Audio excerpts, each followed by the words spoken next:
కొడుకు పుట్టాడని సంబరపడ్డారు. జీవిత చరమాంకంలో ఆదుకుంటాడని ఆశపడ్డారు ఆ తల్లిదండ్రులు. రెక్కలు ముక్కలు చేసుకొని పెంచి పెద్ద చేశారు. ఏ కొడుకు మీద అయితే గంపెడాసలు పెట్టుకున్నారో ఆ కొడుకే కష్టాల పాలు చేశాడు. తండ్రి మరణానికి కారణమయ్యాడు. తల్లి సోదరుని ఆసుపత్రి పాలు చేశాడు. ఇంతకీ అతను చేసిన ఆ పాపపు పనేంటి? ఇక్కడ ఆసుపత్రిలో చికిత్స పొందుతున్న వీరంతా పోలీసుల వేధింపులు భరించలేక ఆత్మహత్యకు యత్నించారు. దళిత కుటుంబమంతా గడ్డిమందు తాగింది. ఆసుపత్రిలో చికిత్స పొందుతూ కుటుంబ పెద్ద చనిపోయాడు. భర్తను కోల్పోయిన ఈ మహిళ, ఈమె కూతురు చావు బతుకుల మధ్య ఆసుపత్రిలో చికిత్స పొందుతున్నారు. ఈ విషాద ఘటన శ్రీకాకుళం జిల్లాలో జరిగింది. గార మండలం వత్సవలస వద్ద ఎచ్చర్ల మండలం ధర్మవరం గ్రామానికి చెందిన ఎండ మోహన్ రావు భార్య రేణుక, కుమార్తె అంజలి ఈ నెల 22న ఆత్మహత్యా యత్నానికి పాల్పడడంతో ఊరిలో కలకలం రేగింది. కుమారుడు చేసిన తప్పుకు కుటుంబ సభ్యులను వేధించడంతో తట్టుకోలేక వారు ఆత్మహత్యా యత్నానికి పాల్పడ్డారు. ధర్మవరం గ్రామానికి చెందిన ఎండా మోహన్ రావు కుటుంబం 10 ఏళ్ల క్రితం బతుకు తెరువు కోసం శ్రీకాకుళానికి వచ్చారు. పట్టణంలోని గుజరాతీపేట సమీపంలో ఇల్లు అద్దెకు తీసుకుని జీవనం సాగిస్తున్నారు. మోహన్ రావు శ్రీకూర్మంలోని ఓ దాబాలో సెక్యూరిటీ గార్డుగా పనిచేస్తున్నారు. రేణుక కూలి పనులు చేస్తుంటారు. కుమార్తె అంజలికి మానసిక సమస్యలు ఉన్నాయి. వీరి కుమారుడు చందు విజయవాడలో ప్రైవేటు ఉద్యోగం చేస్తున్నాడు. గత నెల చందు విజయవాడలో ఓ బాలికతో పరారయ్యాడు. చందుపై పోలీసులు కేసు నమోదు చేశారు. చందు చేసిన తప్పు అతని కుటుంబానికి శాపమైంది. కేసు విచారణలో భాగంగా విజయవాడ నుంచి శ్రీకాకుళానికి వచ్చిన పోలీసులు నిత్యం వేధిస్తుండేవారని రేణుక ఆవేదన వ్యక్తం చేశారు.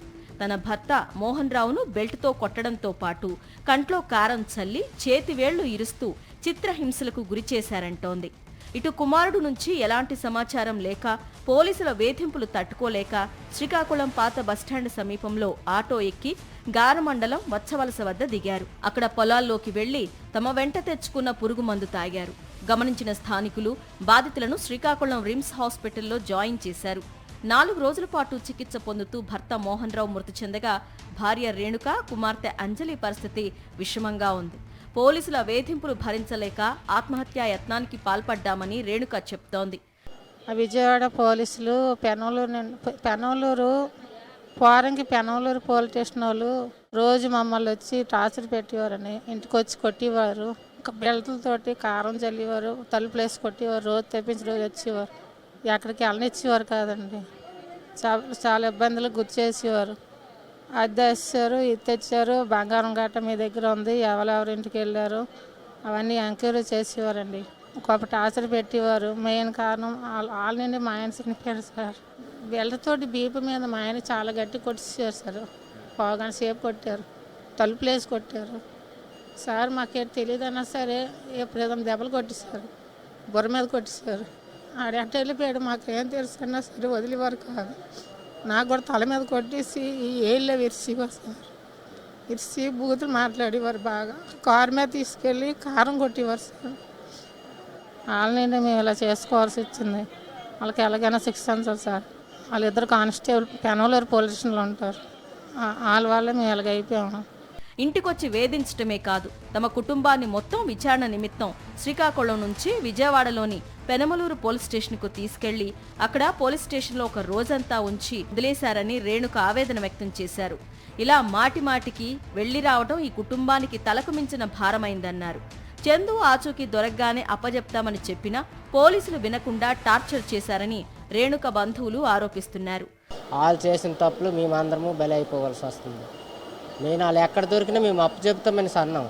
అప్పు చెప్తామన్నా సరే వీళ్ళు నిమిష పెట్టి టార్చర్ పెట్టడం వల్ల ఇప్పుడు 3 ప్రాణాలు బలైపోయినాయి. వాళ్ళు ఎక్కడున్నారో చెప్పండి అనేసి వీళ్ళు విజయవాడ పోలీసులు వీళ్ళు వేధిస్తుండగా వీళ్ళు వచ్చేమో ఇవి తీసుకెళ్ళడము, కంట్లో కారం వేయడము, బెల్ట్లతో బాధడము, ఇంటికి వచ్చి ఇక్కడికి వచ్చి కొట్టడం, మళ్ళీ ఎక్కడి నుంచి విజయవాడ తీసుకెళ్ళి మళ్ళీ అక్కడ కొట్టేసి అక్కడ వదిలేయడము. ఆ హింసకు గురైపోయి వీళ్ళు వచ్చేమో ఆత్మహత్యకు పాల్పడ్డారు. పాయిజన్ తీసుకున్నారు. పాయిజన్ తీసుకున్న తర్వాత ఇప్పుడు మా తమ్ముడు చనిపోయాడు. అటు చనిపోయిన తర్వాత ఇప్పుడు వీళ్ళ పరిస్థితి కూడా బాగోలేదు. మరి మేమేం చేయగలం? మాకు ఏదో న్యాయం చేస్తారనేసి మేము కోరుకుంటున్నాం. కుమారుడు చేసిన తప్పుకు కుటుంబం శిక్ష అనుభవిస్తోంది. తప్పు చేసిన వ్యక్తిని పట్టుకోవాల్సిన పోలీసులు అతడి కుటుంబాన్ని టార్చర్ పెట్టడంపై సర్వత్రా విమర్శలు వ్యక్తమవుతున్నాయి.